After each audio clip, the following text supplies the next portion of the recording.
Members देखो, आज भी मार्केट फॉल करता हुआ दिखाई दिया। आई एम श्योर आपके माइंड में सवाल आ रहा है कि सर ये लगातार क्यों फॉल कर रहा है, क्या पैनिक क्रिएट हो चुका है? 2500 का भी लेवल तोड़ चुका है, ठीक है। एंड आज भी मिड कैप स्मॉल कैप काफी फॉल किए थे। देखो, आज मैंने कोई मैसेज छोड़ा नहीं ज्यादा ग्रुप के अंदर, ठीक है, कम्युनिटी के अंदर। और अगर आप देखोगे तो यहाँ पे टाटा टाटा की जो कंपनी थी वो ही आज भागती हुई दिखाई दी। मैंने कल ही डिस्कस किया था कि भाई ये लाइफ ब्रेक कर चुके हैं। हमारे जो 3 महीने का मंथली ब्रेक, मतलब एक टाइप का ब्रेकआउट होता है ना, वो यहाँ पे होता हुआ दिखाई दिया है, ठीक है, हमारी स्ट्रेटेजी। उसके बाद आज 10% तक भागता हुआ दिखाई दिया। मैंने भी लिया था बीटीएसटी से, पर काफी अच्छा प्रॉफिट होता हुआ दिखाई दिया। तो देखो, मार्केट को समझने की कोशिश करो। मार्केट में हर स्टॉक पॉजिटिव नहीं होते फॉलिंग मार्केट में, ठीक है। बहुत रेयर पॉजिटिव होते हैं, जो आपको समझना चाहिए कि भाई कौन सा पॉजिटिव है, ठीक है। और लॉन्ग टर्म के चक्कर में अगर फंस गए ना, तो मतलब दिल लेने के देने पड़ जाएंगे, ठीक है। उसका बेस्ट एग्जांपल है अदानी पावर। आज अदानी पावर 11% फॉल करता हुआ दिखाई दिया। आई एम श्योर कोई ना कोई टॉप पे लटका होगा, ठीक है। मुझे काफी लोगों ने कमेंट किया था, सर ये तो भाग रहा है, कहां तक जाएगा सर, मैं इसको फ्रेश एंट्री कर सकता हूं सर? अरे मेरे भाई, मैं बता चुका हूं कि स्टॉक मूव क्यों करते हैं, कैसे करते हैं। आज तगड़ा फॉल हुआ, which is very very bad, ठीक है। मैं बहुत सारी चीजें डिस्कस करूंगा, वीडियो अंत तक देखिएगा। कोई डाउट हो तो मुझे कमेंट जरूर कीजिएगा। एंड देखो, अगर आप फंसते हैं ऐसी कंपनीज के अंदर जहां पे लगातार फॉल आता है, ठीक है, आपको समझ में नहीं आता कि भाई ये हुआ क्या, तो वो मैं आपको समझाऊंगा, वीडियो समझिएगा, ठीक है। चलिए, सबसे पहले बात करते हैं पॉइंट पे। सर निफ्टी क्यों फॉल हुआ? देखो, निफ्टी का फॉल का रीजन मैं सिंपल कर देता हूं, ठीक है। यूएस का जो वीजा वरीज है वो ज्यादा नहीं है, वो ऑलरेडी इंपैक्ट हो चुका था, ठीक है। यूएस का जो H1B वीजा का वो इम्पैक्ट हो चुका था। लेकिन यहाँ पे एक और न्यूज आती हुई दिखाई दी 3-4 घंटे पहले, कि भाई यहाँ पे कंसल्टेशन पेपर रेडी कर रहे हैं, ठीक है, वीकली एक्सपायरी रिमूव करने के लिए, जिसकी वजह से मार्केट में वापस फॉल आता हुआ दिखाई दिया, ठीक है। एंड देखो, एक बात समझो, आपको पता है हम लोग हीज कर रहे थे, ठीक है। सभी लोग जानते हैं हम लोग हीज करते हैं निफ्टी स्टॉक्स के अंदर। अब हीजिंग में अगर आप देखोगे, करंट मंथ के अंदर प्रीमियम डीके ज्यादा नहीं हुए थे। मैं वही सोच में पड़ गया था, ऐसा क्या हुआ अचानक कि प्रीमियम डीके होते हुए नहीं दिखाई दिए। मेरे को बाद में ध्यान में आया, ठीक है, हालांकि देखो मैं भी एक्सपीरियंस हूं, लेकिन कभी कभी मेरे से भी मिस्टेक होती है। तो मेरे को बाद में ध्यान आया कि जनरली जो निफ्टी की वीकली एक्सपायरी मंगलवार को हो चुकी थी, ठीक है, स्टॉक्स की भी एक्सपायरी मंगलवार को हो चुकी है। जितने भी स्टॉक्स गुरुवार को एक्सपायर होते हैं वो भी मंगलवार को हो चुके हैं। मेरे को वो ध्यान में नहीं आया, ठीक है। इसकी वजह से उनको एक हफ्ता ज्यादा मिल गया, ठीक है, स्टॉक्स को, और उसकी वजह से प्रीमियम डीके कम होते हुए दिखाई दिए। तो वो एक इंपैक्ट था। उसके अलावा सेबी ने एक और चेंजेस किया है, ठीक है। कुछ जो ऑप्शंस के डेटा होते हैं ना, ठीक है, उसमें जो मतलब पर मोमेंटम की जो टिक होती है वो भी कुछ चेंजेस किया है। मैं आपको अलग से बता दूंगा, मैसेज छोड़ दूंगा यहाँ पे, ठीक है। तो उसकी वजह से क्या हुआ कि प्रीमियम में यहाँ पे थोड़ी सी फ्लक्चुएशन आती हुई दिखाई दी, ठीक है। तो मोटा मोटा आप ये समझो कि हीजिंग में भी इंपैक्ट है, क्योंकि यहाँ पे सेबी ने सब कुछ चेंज कर दिया वापस, ठीक है। आप लोग जो सीखे, जो प्रैक्टिस किया है, उन्होंने भाई आके पूरा का पूरा चेंज कर दिया। और बाद में स्टेटमेंट क्या देते हैं कि भाई मार्केट से कोई नहीं कमा पाता। अरे भाई, जो कमा रहा है उसको तो कमाने दो, लेकिन वो नहीं करेंगे, ठीक है। तो देखो, हर हर किसी को गालियां नहीं दे सकते भाई। आप रोड क्यों बना नहीं रहे हो, इतना टैक्स क्यों ले रहे हो, सेबी इतना रूल चेंज क्यों करती है, हम लोग किसी को ज्यादा बोल नहीं सकते, ठीक है। एनीवे, सो मार्केट का रीजन ये एक दो थे, ठीक है, जैसे कि मैंने आपको बताया, एक्सपायरी के वापस कुछ न्यूज आती हुई दिखाई दी, और यूएस का वीजा वरीज का आता हुआ दिखाई दिया। पॉइंट ये आता है, सर क्या मार्केट अब और गिरेगा? ठीक है, सी, आंसर इज नो, ठीक है। चांसेस नहीं है, ये सिर्फ रिट्रेसमेंट के लिए आया था। मैं हमेशा आपको सिखाता था कि निफ्टी कभी वर्टिकल नहीं जाता, ठीक है। आप देखोगे जब भी वर्टिकल जाता है, सपोर्ट लेने के लिए आता जरूर है, वो है 20 मूविंग एवरेज का। तो यहाँ पे देखोगे निफ्टी वर्टिकल गया था, ठीक है, फ्रॉम द 24,250 ये वर्टिकल गया था। तो थोड़ा सपोर्ट लेने के लिए आ रहा है, और कुछ भी नहीं। यहाँ पे सपोर्ट लेगा, कंसोलिडेट करेगा, फिर ऊपर चला जाएगा। तो कोई ज्यादा पैनिक का सिचुएशन नहीं बनता। अगर आप पूछे सर पैनिक अगर करना हो तो कौन सा लेवल देखे, ठीक है, तो आप ये समझो, ये जो लेवल है यहाँ पे जो है 24,750, अगर इसके नीचे जाता है तो एक पैनिक क्रिएशन होगा। लेकिन वो होगा तब की बात होगी, ठीक है, होगा तो, ठीक है, बाकी तो चांसेस नहीं है। ये बेसिक रिट्रेसमेंट है जो आपको ध्यान में रखना चाहिए। और अगर निफ्टी को फॉल करना होता तो यहीं पे फॉल कर जाता, ठीक है। मार्केट में, शेयर मार्केट में पैटर्न्स होती है, और यहीं पे फॉल कर जाता, बट वो नहीं किया, विच सेज कि भाई अभी मार्केट पॉजिटिव है तो पैनिक करने की जरूरत नहीं है, ठीक है। आई होप ये बात समझ में आ रही है। हाँ, हालांकि कंपनी में काफी स्टॉक्स में प्रॉफिट बुकिंग चल रही है। सबसे पहली जो प्रॉफिट बुकिंग चल रही है अदानी ग्रुप में है, ठीक है। अदानी आप देखोगे, स्टॉक स्प्लिट हुआ, ठीक है। यस्टरडे थोड़ा गिरा 4-5%, आज 11% गिरा। अब देखो, एक बात याद रखो, जो लोग फंसते हैं ना वो ध्यान से सुनो। मैंने आपको वार्निंग दी थी, ठीक है, और वार्निंग क्या दी थी कि अदानी पावर डबल टॉप बना रहा है, अगर आप लोगों को याद है तो यहाँ पे, ठीक है। यहाँ पे रिसेंटली जो हाई मारा 182.70 का था।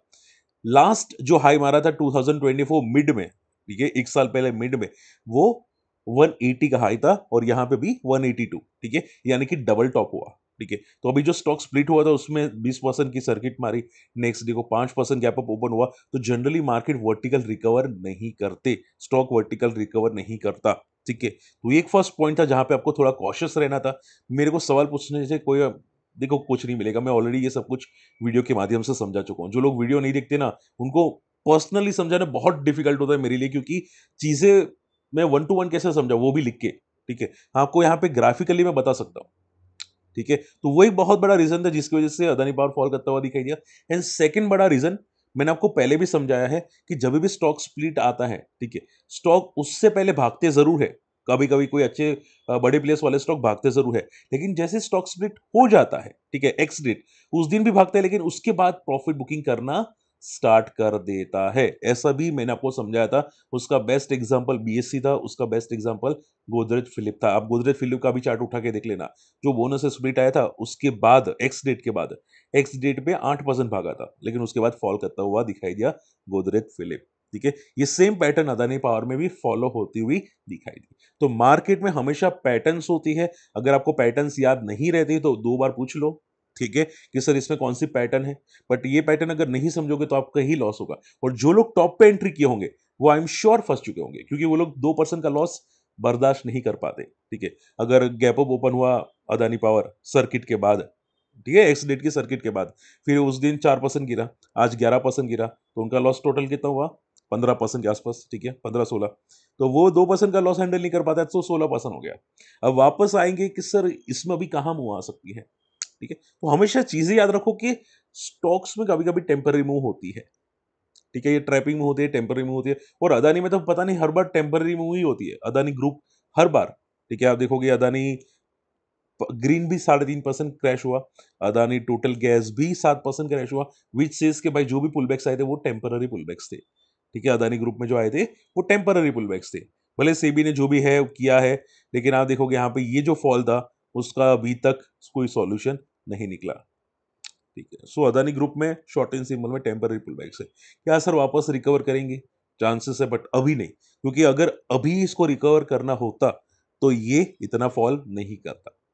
बात समझ रहे? तो अब ये रिकवर करने के चांसेस गए इसके, ठीक है। आज अगर फॉल नहीं होता, आज अगर 3-4% पॉजिटिव रहता, तो मैं बोलता कि भाई ये और ऊपर जाने वाले, ठीक है, अगर होता तो की बात है, ठीक है। बट ये नहीं हुआ, विच सेज के भाई इसमें अभी बड़े प्लेयर इंटरेस्टेड नहीं है, और अब ये जल्दी रिकवर तो नहीं करेगा। जल्दी यानी कि 4-6 महीने के अंदर तो रिकवर नहीं करेगा, अब ये टाइम लेगा, काफी टाइम लेगा, ठीक है। तो वो ध्यान में रखिएगा। टेक्निकल देखो, हमेशा टेक्निकल को समझने की कोशिश करो, ठीक है। टेक्निकल ही बहुत सारी चीजें बताती है कि भाई क्या करे क्या ना करे, ठीक है। तो चार्ट्स को रीड करो, जितना रीड करोगे उतना इजी होगा, ठीक है। स्टॉक्स की मोमेंटम समझने की कोशिश करो, ठीक है। आप देखो, एक लास्ट चीज बता देता हूँ फिर मैं कंटिन्यू करूंगा, कि हर स्टॉक का परफॉर्मेंस होता है। जैसे क्रिकेट में होता है परफॉर्मेंस, ठीक है।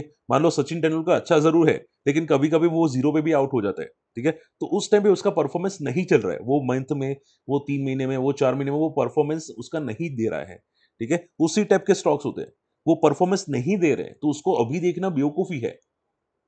समझ में ही बात है? तो उससे बेटर दूसरे देखो जो परफॉर्मेंस दे रहे हैं, ठीक है। सचिन से मूव होके कोहली में भी जा सकते हैं, विराट कोहली में भी जा सकती है, धोनी में भी जा सकते हैं, ठीक है। अभी शुभम गिल में भी जा सकते हैं, उस टाइप का है। तो परफॉर्मेंस के हिसाब से आप चेंज करते रहो, आपके लिए बेनिफिट होगा। अगर पकड़ के बैठे रहोगे तो फिर फायदा नहीं है, ठीक है। चलिए, आई होप लॉजिक समझ में आ रहा है आप लोगों को। अगर लॉजिक समझ में आ रहा है, आई होप। चलिए, इसके अलावा टाटा टाटा ग्रुप आज देखो 11% मोमेंटम करता हुआ दिखाई दिया। अब यस्टरडे भी कुछ 11-12% भागा था, आज भी 11-12% भागा है, 2 दिन में 22% भाग चुका है। अब एक बात याद रखेगा, ये स्प्लिट की पहले की मोमेंटम है, और अगर मैं इसका लाइफ हाई देखूं तो लाइफ हाई कहां पे है? 9,800 पे, यानी कि यहां से सिर्फ और सिर्फ 1,000 पॉइंट का डिफरेंस है, सिर्फ 1,000 पॉइंट का। और ये भी वर्टिकल जा रहा है, तो यानी कि यहां पे भी एक रेजिस्टेंस क्रिएट बहुत जल्द आएगा टाटा इन्वेस्टमेंट में, ठीक है। तो आज का मूव काफी काफी हुआ है, ठीक है। थोड़ा कॉशियस रहेगा, ठीक है। और अगर शॉर्ट टर्म का व्यू है तो मार्केट के साथ साथ एक्टिव रहो, ठीक है। मार्केट में प्रॉफिट बुकिंग आए तो उसमें भी आप थोड़ा समझो, ठीक है। और अभी ये डबल टॉप जैसा अगर बनाएगा, वही चीज यहाँ से 1000 पॉइंट, ठीक है? तो फिर पैनिक वहाँ से भी क्रिएट होना स्टार्ट होगा और ऐसा भी हो सकता है कि अभी आज का मूव हो चुका है, अब यहाँ से साइडवेज होगा जब तक बोनस की डेट नहीं आती या स्प्लिट की डेट नहीं आती। जैसे ही एक्स डेट आएगी उस दिन डबल टॉप बनेगा लाइक अदानी पावर, ठीक है? लाइक डबल टॉप बनेगा एंड देन वो भी फॉल करता हुआ वापस दिखाई देगा टाटा इन्वेस्टमेंट, ठीक है? तो पैटर्न्स को समझने की कोशिश करना, हर स्टॉक्स में पैटर्न्स होती है, आपको आइडेंटिफाई करनी है, ठीक है? तो टाटा इन्वेस्टमेंट में सेम पैटर्न है, वो याद रखिएगा जरूर। Okay, quality power. अब देखो क्वालिटी पावर लगातार ऊपर जाने के बाद आज क्वालिटी पावर में फॉल करता हुआ दिखाई दिया। सर कोई न्यूज़ है क्या? Answer is no. मैंने काफी क्रॉस चेक करने की कोशिश की, कोई न्यूज़ नहीं है। हाँ, एक चीज़ है जो आपको समझनी है, मैं हमेशा आपको एक चीज़ सिखाता हूँ कि कोई भी कंपनी का एक राउंड लेवल तगड़ा रेजिस्टेंस क्रिएट करता है। ठीक है? राउंड लेवल क्या होता है? ₹10, 50, 100, 500, 1000, 3000, 5000, 10,000, ठीक है? और इसका राउंड लेवल क्या था नजदीक का? तो कि 1000 का। और आप देखोगे आज 1000 को टेस्ट करके ये बंदा 7% फॉल हुआ है, ठीक है? सो हमेशा लॉजिक्स को समझो। अगर आप लॉजिक्स मिस करेंगे तो आपके पास कोई आंसर नहीं रहेगा, ठीक है? और आज फॉल करता हुआ दिखाई दिया। हालांकि कुछ टाइम पहले न्यूज आई थी जून मंथ के अंदर कि कंपनी ने काफी बड़ा एक्विजिशन करता हुआ दिखाई दिया, ठीक है? लेकिन पॉइंट आपको ध्यान में क्या रखना है कि भाई ये काफी भाग चुका है। इसका 52 वीक लो 200 का था, 250 का था और आज 1000 पे है। यानी कि कितना गुना भाग चुका है आप समझ सकते हैं। तो अभी इसको देखना बेवकूफी हो सकती है, ठीक है? वैसे भी राउंड लेवल है, वैसे भी 7% फॉल हुआ और मैं हमेशा बोलता हूँ 7% फॉल होता है यानी कि इंट्राडे में। तो अगर इंट्राडे में 7% फॉल होता है यानी कि किसी ने बड़े प्लेयर्स ने प्रॉफिट बुकिंग की है। So be careful, be cautious, logics को समझने की कोशिश जरूर करना। नेटवेब, अब देखो आज नेटवेब फॉल करता हुआ दिखाई दिया। यस्टरडे हम लोगों ने डिस्कस किया था कि नेटवेब में थोड़ा रेजिस्टेंस क्रिएट हो रहा है, कल रिकवर कर गया था लेकिन आज रिकवर नहीं कर पाया। अब ये एक दो दिन थोड़ा प्रॉफिट बुकिंग मोड में रहेगा। कितने दिन? एक दो दिन। लेकिन क्या इसका मीनिंग ये नेगेटिव हो गया? आंसर इज नो, ये नेगेटिव नहीं हुआ। ये जस्ट सपोर्ट लेने आ रहा है नीचे, ठीक है? टेक्निकल चार्ट्स पे जो डेली चार्ट्स होते हैं, ठीक है? जहां पे 20 डे ऐसी ऐसी चलती है तो स्टॉक भागा था वर्टिकल ऐसे, तो वहां पे सपोर्ट लेने के लिए आ रहा है। यहाँ पे कंसोलिडेट करेगा फिर वापस रिकवर करने की कोशिश करेगा, ठीक है? सो ये लॉजिक्स आपको माइंड में जरूर रखने हैं। क्लियर? ये काफी अच्छी बिग बुल पैटर्न अभी अभी के लिए तो बना रहा है और हम लोगों ने पहले भी न्यूज डिस्कस कर ली थी इसकी कि इसको काफी तगड़े ऑर्डर्स मिले थे, ठीक है? जो इसकी बैलेंस शीट से भी ज्यादा बड़े ऑर्डर्स थे, ठीक है? मारुति सुजुकी, देखो अभी जीएसटी की न्यूज आने के बाद आज भी मारुति सुजुकी पॉजिटिव था। हम लोगों ने पहले भी डिस्कस किया था कि मारुति लाइफाई को ब्रेक करा है, मोमेंटम काफी स्ट्रांग है। 13,000 को ब्रेक करने के बाद ये लगातार मूव कर रहा है 16,000 तक, ठीक है? थोड़ा इसका डेली चार्ट देखोगे तो ये वर्टिकल मोमेंटम है इसकी भी, तो यहाँ पे भी एक प्रॉफिट बुकिंग आपको शायद नेक्स्ट मंथ में दिखाई दे सकती है, ठीक है? एंड प्रॉपर्टीज रिलेटेड कंपनी साथ देखोगे आज फॉल हुई, ठीक है? गोदरेज प्रॉपर्टीज या दूसरी कंपनी प्रॉपर्टीज आज फॉल होती दिखाई दी। थोड़ा बहुत मार्केट में फॉलिंग है, ठीक है? एंड देखो हमेशा याद रखो कि प्रॉपर्टीज कंपनी जो होती है ना, लाइक लोधा, गोदरेज वगैरह वगैरह, वो जनरली मिड कैप इंडेक्स के साथ चलती है। यानी कि अगर मिड कैप इंडेक्स लाइफाई को क्रॉस करेगा तो बहुत जल्द प्रॉपर्टीज कंपनीज भी लाइफाई को क्रॉस करने की कोशिश करेगी। जो अच्छी कंपनीज है, जो फंडामेंटली स्ट्रांग है, जिसका ग्रोथ है, वो भी लाइफाई को क्रॉस करने की कोशिश करेगी, ठीक है? तो प्रॉपर्टीज कंपनीज हमेशा मिड कैप के साथ चलने की कोशिश करती है, तो वो ध्यान में आप रखिएगा जरूर। ओके, बात क्लियर? चलिए, आई होप आज का वीडियो समझ में पसंद है। स्किल को डाउट हो तो कमेंट कीजिएगा एंड फ्री टेलीग्राम को ज्वाइन करना मत भूलिएगा। इंपॉर्टेंट अपडेट्स यहाँ पे देता रहता हूँ। हालांकि आज कुछ था नहीं क्योंकि फॉलिंग मार्केट था, ठीक है? आपको हमको सबको थोड़ा सोच समझ के करना चाहिए, जो भी करे, ठीक है? वरना ट्रैप हो सकते हैं, ठीक है? तो कम करो लेकिन लॉसेस मत करो, ज्यादा चार्जेस मत दो। गवर्नमेंट ऑलरेडी बहुत चार्जेस लेती है, ठीक है? अब एसटीटी के नाम पे ज्यादा चार्जेस मत दो या ब्रोकरेजेस के नाम पे, तो थोड़ा कम ट्रेड करो लेकिन प्रॉपर ट्रेड करो, ठीक है? मैं भी ऐसा ही करता हूँ अभी के लिए कि काफी कम ट्रेड करता हूँ, प्रॉपर ट्रेड करता हूँ। जैसे कि टाटा टाटा का हो गया या नेटवेब हो गया, बहुत मैं प्रॉपरली ट्रेड करता हूँ, ठीक है? सो आई होप ये लॉजिक समझ में आ रहा है। कोई काम हो तो मुझे कमेंट जरूर कीजिएगा। मिलते हैं अगले वीडियो में। Take care, bye bye.